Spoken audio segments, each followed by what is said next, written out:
Missing girl part 2. రాత్రంతా వెతికినా వైష్ణవి గల్లంతవ్వడమే తప్ప ఒక్క ఆధారమూ దొరకలేదు. కాని ఈ రోజు ఉదయం మొదటి గంట నుంచే రవి తలపోతున్నాడు. బ్యాగ్ ఇక్కడికి వచ్చింది, వైష్ణవి ఇక్కడే మాయం అయిందంటే ఎవరో తప్పకుండా చూసే ఉంటారు అని అనుకుని చుట్టుపక్కల వాళ్లను అడగాలని నిర్ణయించుకుంటాడు రవి. రవి ఓ పక్కన ఉన్న చిన్న ఇంటి తలుపు తడతాడు. అమ్మ, నిన్న సాయంత్రం పాత బావి దగ్గర ఎవరి కదలికైనా చూశారా అని అడుగుతాడు. ఊరు సెలవులో ఉన్న వృద్ధురాలు చెబుతుంది.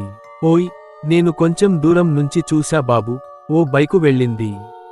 పైన ఒక అమ్మాయి ఉన్నట్టే అనిపించింది. ఆ బైక్ ఎవరిది, గుర్తు పట్టగలరా అని రవి అడుగుతాడు. నల్ల బైకు, మోగుతున్న శబ్దం వినిపించింది, కానీ నెంబర్ ప్లేట్ లేదు బాబూ. ఆ వెంటనే రవి ట్యూషన్ మాస్టర్ దగ్గరకు వెళ్తాడు. నిన్న సాయంత్రం 6 గంటలకి మీరు ఎక్కడ ఉన్నారు అని ప్రశ్నిస్తాడు రవి. మాస్టర్ స్వల్ప గందరగోళంగా, సార్, పిల్లలకి ట్యూషన్ ఇచ్చాను, ఆ తర్వాత 6కి ఇంటికి వెళ్ళాను. రవి ఒక్కసారిగా తడబడి అడుగుతాడు. వైద్యశాల వద్ద మిమ్మల్ని ఎవరో చూశారట, మీరు చెప్పినట్టేగా?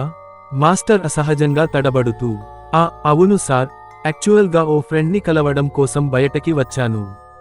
రవి మాత్రం అనుమానంతో, ఏం మాట్లాడినా సరే దాచినది బయటపడుతుంది. ఆత్మగౌరవం, ఆవేశం కలిసిన తండ్రి. కొన్ని రోజుల క్రితం వైష్ణవితో పెద్ద గొడవ జరిగింది. తండ్రి కేకలు, వైష్ణవి కన్నీళ్లు. తండ్రి కోపంగా, నీ మొబైల్ వాడకం తక్కువ చేయి, ఇంత మెసేజింగ్ ఏంటి, ఎవడితో మాట్లాడుతున్నావ్ అని ప్రశ్నిస్తాడు. వైష్ణవి ఏడుస్తూ, నా ఫ్రెండ్స్తోనే, నన్ను నమ్మలేకపోతున్నారా అని అంటుంది. ఆ తర్వాత రవి వైష్ణవి గదిలోకి వెళ్తాడు. ప్రతి కోణాన్ని జాగ్రత్తగా వెతుకుతాడు. ఒక కెమిస్ట్రీ నోట్బుక్ వెనుక పేజీలో రవి ఓ ఫోన్ నంబర్ గుర్తించాడు. ఇది ఎవరిది? ప్రైవేట్ కోచింగ్ నంబర్ కాదు, లోకల్గా కూడా కనిపించటం లేదు అని అనుకుని ఆ నంబర్కి కాల్ చేస్తాడు. కానీ కాల్ ఒక్కసారిగా కట్ అవుతుంది. ఎందుకు డిస్కనెక్ట్ చేశాడు?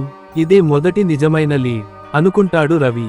అంతా కలిపి ట్యూషన్ మాస్టర్, నల్ల బైకు, ఆ ఫోన్ నంబర్ అన్నీ ఒకదానికొకటి కనెక్ట్ అవుతున్నట్టు అనిపించడంతో రవి ఆ రాత్రి బోర్డుపై అన్నీ లిఖించి విచారణ సాగిస్తాడు. అయితే ఆ రాత్రి అర్ధరాత్రి సమయంలో ఎవరో అతన్ని నిద్రలేపేలా విండో దగ్గర నిలబడి చూసినట్టు అనిపిస్తుంది. వెంటనే రవి బయటికెళ్లేలోపే ఆ నీడ మాయమవుతుంది. తప్పిపోయిన అమ్మాయి వెనక ఈ గ్రామంలో చాలా మందిలో ఏదో దాచిన గోప్యం ఉంది. ఈ మిస్టరీలో ఎవరు నిజం చెబుతున్నారు, ఎవరు దాచుతున్నారు తెలుసుకోవాలంటే పార్ట్ 3 ఆ రాత్రి ఎవరిని చూశారో కమింగ్ సూన్. మిస్ కాకుండా చూడండి.